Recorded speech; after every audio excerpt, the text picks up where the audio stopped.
Hello. देखिए, आज कुछ सवालों के जवाब देने के लिए आई हूँ। दरअसल ये है कि जो किशोर कुमार रजक हैं उनको मैं पति तो नहीं कहूँगी, न ही पिता कहूँगी, क्योंकि उस इंसान ने न पति का कोई धर्म निभाया न पिता का। जेल जाने से बचने के लिए उसने जनवरी में मुझसे कॉम्प्रोमाइज़ किया, सिर्फ बच्चे की सूरत दिखाकर कि बच्चे का भविष्य बर्बाद हो जाएगा। इस नीयत से मैंने उसको माफ़ भी किया, जिसके कारण उसे जेल जाने से राहत मिल गई और बेल प्राप्त हुआ। अगर मैं उससे कॉम्प्रोमाइज़ नहीं करती तो उस शख्स को बेल तक नहीं मिलता। लेकिन उस बेल प्राप्त करने के बाद उसने मेरे और मेरे बच्चे को जान से मरवाने के लिए हर तरह का षड्यंत्र खेला। चूंकि किशोर कुमार रजक को इलेक्शन लड़ना है, इसलिए बच्चे को एज अ ट्रम्प कार्ड की तरह यूज़ करता है, ताकि बच्चे की सिंपैथी लेकर के वो इलेक्शन में कुछ वोट प्राप्त कर सके। Actually he is a sympathy gainer. वो सिर्फ हर इंसान की सिंपैथी लेना चाहता है। साथ ही वो जातिवादिता का बहुत बड़ा कार्ड खेलता है। अगर उस पर किसी भी तरह की कोई भी ऐसा लगता है उसको कि कहीं से मैं हार रहा हूँ, तो वो जातिवादिता का कार्ड खेल देता है कि मैं जो हूँ मैं दलित जाति का हूँ, ताकि दलित लोगों का उसे सपोर्ट मिल सके। वो एक क्रिमिनल माइंड का, पर्सनालिटी का व्यक्ति है। उसका दिमाग जो है बहुत क्रिमिनल, आपराधिक प्रवृत्ति का व्यक्ति है। उसका बस चले तो वो अपने फ़ायदे के लिए किसी को भी बेच सकता है। पत्नी और बच्चा तो बहुत छोटी सी चीज़ है। दरअसल ये जो है ये चाहता था कि बच्चे का किसी भी तरीके से विकास न हो सके, बच्चे की अच्छे से परवरिश न हो सके, इसलिए उसने कभी बच्चे पर ध्यान नहीं दिया। प्रेगनेंसी के टाइम में भी उसने हमेशा मारपीट की ताकि बच्चा विकलांग पैदा हो या बच्चा गर्भ में ही मर जाए। लेकिन फिर भी मैंने सरकारी हॉस्पिटल में इलाज कराकर बनारस में जाकर के अपने बच्चे को जन्म दिया। जो बातें मैं कह रही हूँ वो उन चीज़ों की मेरे पास सबूत है। बिना सबूत के मैं कोई बात नहीं करती हूँ। दूसरा, इस आदमी को ये एडिक्शन है लड़कियां बदलने का। इसको एक लड़की से इसका मन नहीं भरता है, इसको हर बार नई लड़की चाहिए। ऐसा नहीं कि आज जिस लड़की के साथ ये अफेयर में है, जिससे इसका संबंध चल रहा है, जिसके साथ ये इस समय अफेयर में है, वो लड़की से ये रात रात भर बात करता है। इवन अभी भी ये अपने आजकल नहीं जा रहा है सर्किट हाउस, अपने रूम में उस लड़की से बातें कर रहा है, मीठी मीठी। पूरा आवाज़ आता है ना, तो बाहर से सुन कर आ रही हूँ, सुनी हूँ। तो अभी उस लड़की को पूरा अपने प्रेम जाल में फंसाने के चक्कर में है, या फंसा भी चुका है। वो लड़की को भी कोई लेना देना नहीं है, क्योंकि उस लड़की को तो पैसा चाहिए। ये ट्रम्प कार्ड खेलता है बच्चे के नाम पे। दरअसल इसको इलेक्शन में वोट चाहिए, तो इसको इलेक्शन लड़ना है। आप लोग देखिएगा कि ये बहुत जल्दी, जब ये दिल्ली में तैयारी कर रहे थे, तब भी उस समय भी ये मतलब कि इसको सीएम पीएम और मिनिस्टर बनना है। इसके लिए इसका ये पूरा प्लान बनाया करते थे कि हम गवर्नमेंट जॉब में जा ही इसलिए रहे हैं ताकि हम विधायक की सीट खरीद सकें, क्योंकि विधायकी लड़ने के लिए तो पैसा चाहिए, तो पैसा आएगा कहाँ से। तो इसीलिए ये गवर्नमेंट जॉब में आए थे। अब देखिएगा, ये जो मैं बातें कह रही हूँ वो 100% सत्य होंगी। जब ये चंदन क्यारी से चुनाव लड़ेंगे तब आप लोग कहेंगे कि हाँ, आप सही कही थी। दूसरी चीज़, ये बच्चे को एक मतलब टूल की तरह इस्तेमाल करता है, एक किट की तरह इस्तेमाल करता है। बच्चे की इसने कभी भी केयर नहीं की। ये कहता है कि मैं बच्चे से बहुत प्यार करता हूँ, मेरा सब कुछ बच्चे के लिए है। नहीं, ये मतलब क्या बोलूँ आप लोगों को, ये अलग अलग लड़कियों से संबंध बनाने का आदी है, पहला चीज़। दूसरा, इसको दुनिया में किसी चीज़ से प्रेम नहीं है, सिर्फ पैसे से प्रेम है। पैसे के अलावा दुनिया में किसी को कुछ नहीं पूछता है। ये पैसे के आगे अपने माँ बाप को बेच दे, आप बोलिए तो हम स्टाम्प पेपर पे लिख के दे सकते हैं। ये उस कदर का इंसान है जो अपनी पत्नी को इस कदर बदनाम कर डाला, सिर्फ और सिर्फ दूसरी औरत के लिए और पैसे के लिए। इसने कितना बड़ा ट्रम्प कार्ड खेला आप देखिएगा। ध्यान से समझने की कोशिश कीजिएगा कि इसके बाप ने फर्जी स्टैम्प पेपर बना करके उससे अपने बेटे को बेदखल कर दिया। कारण ये अप्रैल में बेदखल किया। आप समझते जाइएगा कि अप्रैल में 4 अप्रैल को इसके बाप ने लिख के दे दिया, या 8 अप्रैल की बात है, कि मैं अपनी संपत्ति से किशोर कुमार रजक को बेदखल कर रहा हूँ और पिछले 5 साल से मेरा किशोर कुमार रजक से कोई संबंध नहीं है, ना तो मेरा बेटा मुझसे कभी मिलने आता है। जबकि आप इसके पुराने जितने भी फोटोग्राफ्स हैं आप देखेंगे कि इन 5 साल के दौरान ये हमेशा अपने घर वालों से मिला है। मैं ये नहीं कह रही हूँ कि मिलना नहीं चाहिए, मिलना चाहिए, मिला है, बहुत अच्छा किया है, लेकिन इसके पिताजी ने झूठा स्टाम्प पेपर तैयार कराया है जो कि सिर्फ और सिर्फ विकी को संपत्ति न मिल सके या वो विकी कभी भी पैसा या कोई किसी चीज़ का प्रॉपर्टी में हकदार न बन सके, इसलिए पुश्तैनी संपत्ति से बेदखल करने के लिए। लेकिन इसको कानून नहीं पता है, पहला चीज़। तो आप सोचिए कि दुनिया का कौन सा ऐसा बाप होगा जो अपने बच्चे को संपत्ति से बेदखल करवाने के लिए अपने बाप से कहेगा कि आप स्टाम्प पेपर पे ये लिख के दे दीजिए कि हमने तुमको संपत्ति से बेदखल कर दिया, तुम्हारे बेटे को बेदखल कर दिया है, जो कि कर नहीं सकता है क्योंकि पुश्तैनी संपत्ति से किसी को भी बेदखल नहीं किया जा सकता। पहला चीज, इसने देखा कि कहीं विक्की जो है वो लड़का है और वो वारिस है हर चीज़ का, कहीं विक्की बड़ा होकर समझदार हो गया और जल्दी चीज़ों को समझने लगा तो कहीं ये मेरे से सवाल जवाब न करने लगे। इसलिए इसने सबसे बड़ा षड्यंत्र ये खेला कि बच्चे को कभी भी प्ले स्कूल में नहीं जाने दिया, घर में बंद करके रखा। हमेशा इसने कहा कि बच्चे को बाहर लेकर क्यों जाती हो, बच्चे को लोगों से इंटरेक्ट नहीं कराने दिया, किसी से बातचीत नहीं करने दिया। इसके पीछे सबसे बड़ा रीज़न ये था कि बच्चा जो है वो लोगों से मिलेगा नहीं, घर के अंदर रहेगा, तो वो मानसिक रूप से विकलांग करना चाहता था बच्चे को। विकी बोल ना सके, विकी किसी से बात ना कर सके, विकी में समझदारी ना आए, इसलिए इस आदमी ने कभी भी बच्चे को बाहर निकलने से हमेशा मना किया। जब भी कोशिश की मैं बच्चे को लेकर के बाहर जाया करती थी, उसके बाद भी ये मेरे ऊपर पाबंदी लगाता था कि तुम बच्चे को पार्क लेकर क्यों जाती हो, घर में आवास है वहीं रखो। बच्चा पार्क में जाएगा, 4 लोगों से मिलेगा, इंटरेक्शन होगा उसका, तभी तो उसका मानसिक विकास होगा। ये बच्चे का मानसिक विकास रोकना चाहता था।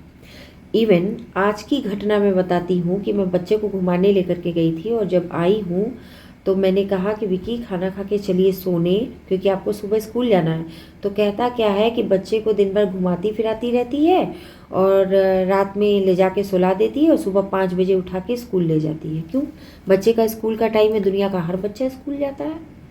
आप क्या चाहते हैं मिस्टर किशोर कुमार रजक कि आपकी रखेल का बच्चा स्कूल जाए और मेरा बच्चा स्कूल ना जाए? क्यों? क्योंकि ये आदमी शुरू से चाहता था कि बच्चे का किसी तरीके से मानसिक विकास ना हो। इसने अपने भीम आर्मी के लोगों को मेरे पीछे लगा दिया। हालांकि रजक समाज के बहुत सारे ऐसे लोग हैं जो मुझे पर्सनली जानते हैं, काफ़ी समय से जानते हैं और मेरा सपोर्ट करते हैं। उन लोगों को कभी ये नहीं लगता है कि मैं जातिवादिता करती हूँ, लेकिन इसने हमेशा जातिवादी का ट्रम्प कार्ड खेला। आप इसके पहले भी देख सकते हैं कि इसने अपने एसपी महोदय पर एलिगेशंस लगाए कि वो जो है इसके लिए जाति सूचक शब्दों का प्रयोग करते हैं, जबकि उक्त एसपी जो रामगढ़ के थे वो उनके अंडर में और भी भाई शेड्यूल कास्ट के ऑफिसर्स थे, तो उनके साथ उन्होंने जातिवादिता नहीं की। स्पेशली किशोर कुमार रजक के साथ ही किया गया। ऐसा कैसे हो सकता है? तो पॉसिबल नहीं है। तो जातिवादिता इसके माइंड में कूट कूट के भरी हुई है। दूसरा, इतना क्रिमिनल माइंड का आदमी है कि दिन भर क्रिमिनल कॉन्स्पिरेसी करता रहता है, षड्यंत्र खेलता रहता है। जैसे कि अगर मैं बच्चे को नहलाने ले जाती हूँ बाथरूम के अंदर तो बाथरूम का दरवाज़ा तोड़ने लगता है। अगर मैं बच्चे को ये ले जाता है, मैं नहाने चली जाती हूँ तो बाहर से वीडियो बनाने लगता है कि बच्चे को ये रूम के अंदर नहीं आने दे रही है। अगर बच्चा रूम के अंदर आ जाता है और मेरे साथ रहता है तो ये बाहर नॉक करने लगता है कि बच्चा जो है ये बच्चे को अंदर जान से मार रही है। आप खुद सोचिए कि मैं बच्चे की माँ हूँ, मैं किशोर कुमार रजक की रखेल नहीं हूँ। मैंने बच्चे को 9 महीना गर्भ में रख के जन्म दिया है, तो मैं तो किशोर कुमार रजक की रखेल हुई नहीं। और तो किशोर कुमार रजक कैसे कहते हैं कि मैं बच्चे की जान लेना चाहती हूँ? बच्चा तो मेरा है।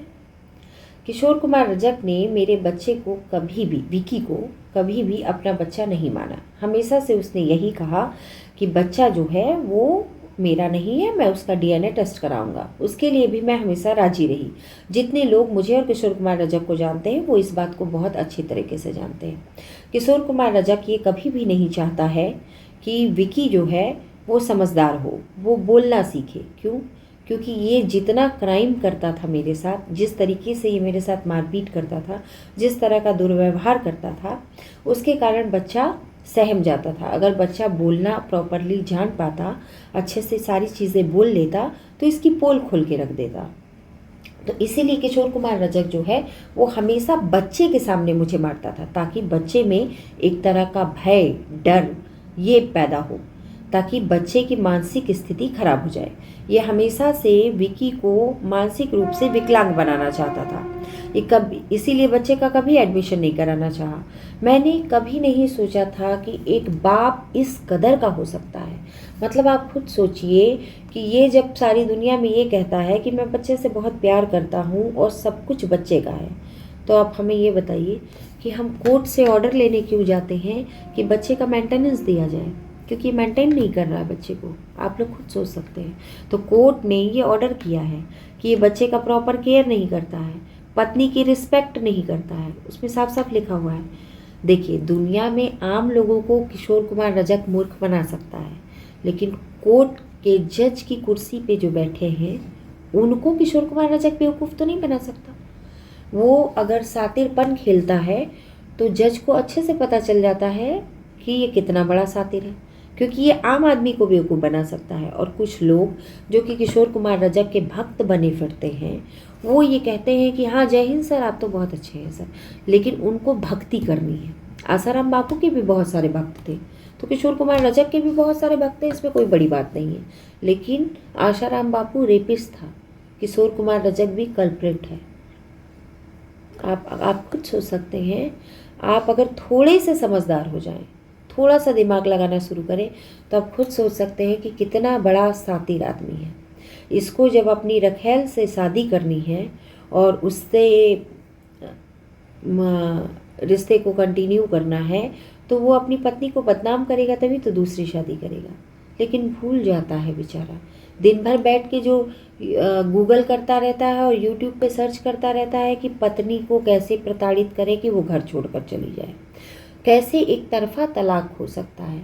लेकिन इस मूर्ख को ये नहीं पता है कि ये मुझे जितना मानसिक और शारीरिक रूप से प्रताड़ित कर रहा है, इसको तलाक नहीं, कन्विक्शन होके जेल जाएगा। और इसकी वो जो रखेल जो अभी भी नहीं सुधरी है, अभी भी इसके साथ जुड़ी हुई है, उसका तो बस हमको सब कुछ पता चल गया है। उसको अभी मैं डिस्क्लोज़ नहीं करूँगी, उसको डिस्क्लोज़ करूँगी, बम फटेगा तब करूँगी उसको डिस्क्लोज़। तब वो रखेल दुम दबा के भागेगी। खैर देखिए, आप लोग अगर बहुत, हम जानते हैं कि आप लोग बहुत समझदार हैं, और आप लोग इस चीज़ को समझने की कोशिश कीजिए कि अगर एक बाप अपने बच्चे का खर्चा नहीं उठा रहा है और उसकी पत्नी को कोर्ट से ऑर्डर लेकर आना पड़ रहा है, तो वो अपने बच्चे से कितना प्रेम करता होगा। किशोर कुमार रजक सरकारी गाड़ी रामगढ़ में खड़ा करके प्राइवेट गाड़ी से रांची और बोकारो भागते हैं, प्राइवेट गाड़ी से। इसकी सूचना वो एसपी तक को नहीं देते हैं, क्योंकि सरकारी गाड़ी यहाँ खड़ी होती है, और प्राइवेट गाड़ी उठाते हैं, फटाक से जाते हैं रांची, घूमते फिरते अय्याशियाँ करते हैं, फटाक से भाग के चले आते हैं। तो इस तरह का जो वो काम करते हैं, आप सोचिए कि बच्चे को कितनी बार वो घुमाने लेकर जाता है। बच्चे की परवरिश, बच्चे का देख रेख वो क्यों नहीं करता है? सिर्फ पत्नी को टॉर्चर करता है, जानबूझ के मुझे टॉर्चर करता है ताकि मैं बच्चे का ठीक से परवरिश न कर सकूं। अगर माँ को, ये देखिए ये साइकोलॉजी भी कहती है, और आप डॉक्टर्स से चाहें तो उनसे भी पूछ सकते हैं कि अगर कोई माँ मानसिक रूप से दबाव की स्थिति में रहती है, या किसी औरत को जो एक बच्चे की माँ है उसको बार बार प्रताड़ित किया जाता है, उसकी मानसिक स्थिति को ख़राब करने की कोशिश किया जाता है, तो इसका दुष्प्रभाव बच्चे पर पड़ता है। तो अगर किशोर कुमार रजक बच्चे से इतना प्रेम करता था, तो मेरे साथ मारपीट क्यों करता था? ताकि मारपीट करके भाग जाता था, ताकि बच्चे की परवरिश ठीक से ना हो सके। एक और प्रश्न है मेरा, किशोर कुमार रजक ने CWC में लिख करके दिया था कि मेरी पत्नी मानसिक रूप से विक्षिप्त है, जिसके कारण बच्चे की कस्टडी जो है वो चाइल्ड लाइन मतलब अनाथालय को दिया जाए। अगर किशोर कुमार रजक बच्चे से इतना प्रेम करता था तो बच्चे को अनाथालय क्यों भेज रहा था? CWC की रिपोर्ट है हमारे पास, जो जो कह रही हूँ उन सबका रिपोर्ट है। पहला चीज़ कि अगर बच्चे से इतना प्यार था तो मेंटेनेंस क्यों नहीं दिया, मुझे कोर्ट क्यों जाना पड़ा, और कोर्ट ने इस चीज़ को माना कि किशोर कुमार रजक बच्चे की प्रॉपर केयर नहीं करते हैं। बच्चे के केयर करने का आदेश दिया गया है किशोर कुमार रजक को। आप ऑर्डर शीट की कॉपी को ध्यान से पढ़ेंगे तो उसमें ऑर्डर लिखा हुआ है। जहाँ तक कि किशोर कुमार रजक ये कहता है कि दोनों पक्षों को नहीं सुना गया, दोनों पक्षों को सुना गया है। कोर्ट के ऑर्डर में साफ लिखा गया है। 4 महीना मुकदमा चला है, ये खुद कोर्ट में उपस्थित हुआ था। ठीक है, तो कोर्ट का जो एविडेंस है वो तो झूठा नहीं है। अब तो आप लोग आँख खोल लीजिए, अब तो समझिए कि DSP कितना बड़ा षड्यंत्रकारी है, माइंड गेम खेलता है, षड्यंत्र करता है। इसने कभी भी मुझे और मेरे बच्चे को सुकून से रहने नहीं दिया। इसने हमेशा सोचा कि वर्षा को साइड करके दूसरी औरत लाई जाए। मेरा पहला बच्चा एबॉर्ट कराया गया, एबॉर्शंस के सारे पेपर्स लगे हुए हैं। ये झूठे पेपर्स तो नहीं हो सकते। दूसरा चीज़, किशोर कुमार रजक को कोर्ट ने जो आदेश दिया है, किशोर कुमार रजक उस कोर्ट के आदेश का पालन नहीं कर रहे हैं। और अगर किशोर कुमार रजक उस कोर्ट के आदेश का पालन नहीं करेंगे तो मैं उसके भी विरुद्ध जाऊंगी, और फिर मैं जा कर के मैं अब हाई कोर्ट से ऑर्डर पास करके लाऊंगी कि ये इतना बड़ा DSP हो गया है कि कोर्ट के ऑर्डर के बाद भी कि पत्नी और बच्चे को मानसिक रूप से प्रताड़ित नहीं करेगा, शारीरिक रूप से टॉर्चर नहीं करेगा, लगातार टॉर्चर कर रहा है। आखिर क्यों? इतना बड़ा अधिकारी हो गया है। इससे हाई कोर्ट इसको तलब करेगी और पूछेगी इससे। और जिस मुंगेरी लाल के हसीन सपने देख रहा है, मुझे प्रताड़ित करके और मेरे बच्चे को प्रताड़ित करके, दिन भर प्रताड़ित करता है, सोचता है ऐसा ऐसा बात बोलेंगे तो घर छोड़कर चली जाएगी। ना घर छोड़कर जाऊंगी, ना तुमको तलाक दूंगी, तुम्हारी पत्नी हूँ। तुम अगर पत्नी का रिस्पेक्ट और केयर नहीं करते हो तो तुम पत्नी के साथ क्रूएल्टी कर रहे हो, बच्चे के साथ क्रूएल्टी कर रहे हो। ये चाहता है कि मैं बच्चे को बाहर लेकर ना जाऊं, बच्चे को लोगों से ना मिलवाऊं, मैं बच्चे को स्कूल ना ले जाऊं, यहाँ तक कि स्कूल तक ले जाने में बाधा उत्पन्न करता है। इस आदमी को अगर बच्चे से इतना ही प्रेम था तो कभी इसने बच्चे का एडमिशन क्यों नहीं करवाया? बच्चे के एडमिशन तक का फीस चोरी करके ले गया। इसने कभी भी ये मुझसे क्यों नहीं पूछा कि बच्चा स्कूल में पढ़ रहा है, बच्चा का स्कूल में परफॉर्मेंस क्या है, क्या बच्चे की कोई ज़रूरत है, क्या बच्चे को स्कूल का फीस देना है, क्या बच्चे को स्कूल का कोई केयर करना है, मतलब कोई सामान लाना है, कुछ उसके ड्रेस हैं या कुछ हैं, क्यों नहीं पूछा इस बाप ने? हाँ, कहता है कि मैं तो बाप हूँ, मैं तो विक्की से बहुत प्यार करता हूँ। सावधान हो जाइए आप लोग, कहीं ऐसा ना हो कि किशोर कुमार रजक अपने हाथों आप लोगों का भविष्य बर्बाद कर दे। इसलिए इस षड्यंत्रकारी बातों में मत आइए, क्योंकि ये लड़कियां बदलता है, इसको लड़कियां बदलने का शौक़ है। अब तक बहुत सारी लड़कियां शादी के बाद बदल चुका है, और अभी जिसके चक्कर में है वो भी भूल जाए।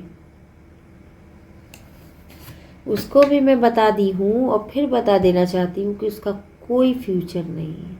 रखेल है, रखेल थी और रखेल ही रहेगी, उससे ज़्यादा उसका भविष्य नहीं है। वो जिंदगी भर छुप के रहेगी, उसको कभी सामने किशोर कुमार रजक नहीं लाएगा। और जिस दिन किशोर कुमार रजक की नौकरी पर आएगी ना, उस दिन किशोर कुमार रजक उस लड़की को भी लात मार के दूध में मक्खी की तरह निकालेगा और उठा के फेंक देगा। क्योंकि जो अपने खून का नहीं हुआ, अपने बच्चे के साथ पॉलिटिक्स खेल लिया, वो जीवन में कभी किसी का नहीं होगा। इस बात को गांठ बांध लीजिए। सावधान रहिए, सतर्क रहिए। ऐसे आदमी को अगर आप वोट भी देंगे ना तो लूट लेगा आपको, इसलिए सोच समझ के रहिएगा। इस तरह के शातिर लोगों से बहुत सावधान रहिएगा। चलिए ठीक है। बाकी किशोर कुमार रजक, आपको एक संदेश देना चाहती हूँ कि अगर किसी तरह का मेंटल और फिजिकल क्रूएल्टी आप मेरे साथ करते हैं तो तैयार रहिएगा जेल जाने के लिए, क्योंकि अगर आप इस तरह का कोई काम करेंगे तो आप जेल जाएंगे, क्योंकि कोर्ट के ऑर्डर्स है मेरे पास। उसके बाद भी आप मुझे लगातार मेंटल टॉर्चर कर रहे हैं। टॉर्चर मत करिएगा, अदरवाइज़ हम फिर से हाई कोर्ट की शरण में जाएंगे और इस बार आपको कोई नहीं बचा पाएगा, क्योंकि पिछली बार आपने हाथ पैर जोड़ के हमसे बेल प्राप्त कर लिया है। नहीं तो बेल तो आपको हाई कोर्ट क्या सुप्रीम कोर्ट तक नहीं देता और आपको जेल जाना तय था। आप झारखंड की मासूम जनता को बेवकूफ़ बना सकते हैं। आप जातिवादिता का गेम विक्टिम कार्ड खेल करके आप जातिवादी लोगों को अपने साइड कर सकते हैं। इसलिए आप लोगों को भी कहती हूँ, जाति पाति पर मत जाइए, आदमी को देखिए, नहीं कल दिन आपको भी रोना पड़ेगा। आपकी ही जाति की किसी महिला के साथ गलत होगा और यही किशोर कुमार रजक आपका कोई मदद नहीं करेगा, क्योंकि ऐसी बहुत सारी महिलाएं मुझे फ़ोन की हैं जिनका मेरे पास रिकॉर्ड तक मौजूद है, जो शेड्यूल कास्ट की भी महिलाएं हैं, मुस्लिम महिलाएं भी हैं और जनरल क्लास की भी महिलाएं हैं। उसमें से 2 शेड्यूल कास्ट की महिलाएं हैं जिनका केसेस किशोर कुमार रजक ने दर्ज नहीं होने दिया है और एक मुस्लिम महिला है जिसके केस में किशोर कुमार रजक ने FRT लगा दी है। ये महिलाओं का तो कभी सगा हुआ नहीं और ये अपनी जाति का भी सगा नहीं है, इस बात का ख्याल रखिएगा। इसलिए जाति के बहकावे में आकर के ये मत गलत आदमी का साथ मत दीजिए, साथ उसका दीजिए जो सत्य है, जो सही है, सच का साथ दीजिए। क्योंकि सुभाष चंद्र बोस भी कहते हैं कि गलत के साथ समझौता करना और अपराध को सहना दुनिया का सबसे बड़ा पाप है। चलिए, शुक्रिया, नमस्ते। ये मैसेज इसीलिए देना ज़रूरी था। ठीक है, ध्यान रखिएगा आप लोग। नमस्कार।